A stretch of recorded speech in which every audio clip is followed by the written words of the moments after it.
एका दादानी मला काही दिवसाआधी मेसेज केला होता की जर आपलं कोण वाईट बघत असेल तर मग आपण काय करायचं. तर उत्तरही एकदम सिंपल आहे.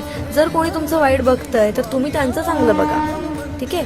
म्हणजे कोणी कितीही आपलं वाईट बघितलं तरी आपण सगळ्यांचं नाही, आपला चांगुलपणा आपण सोडायचा नाही. आपण जसे आहोत तसंच राहायचंय. कोणी कितीही वाईट केलं तरी तो त्यांचा कर्म आहे.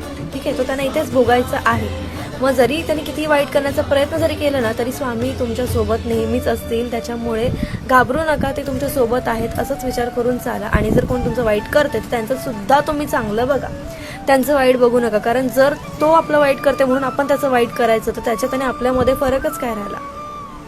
मग त्याच्याने आपले कर्म सेमच झाले. त्याच्यामुळे कोणी कितीही वाईट करत असेल बिंदास करून द्या. मी तर बोलून असंच बोला, करा. जर आपले कर्म आपण चांगले ठेवले तर स्वामी नेहमी आपल्या सोबत उभे राहतात. मग कोणी कितीही का वाईट करून दे, काही एक फरक पडत नाहीये. त्याच्यामुळे आपला चांगुलपणा नेहमी नेहमी आहे तसंच ठेवा. कोणी वाईट केलं तर तसं करायला जाऊ नका. आपण आहोत तसेच एकदम बेस्ट आहोत. श्री स्वामी समर्थ.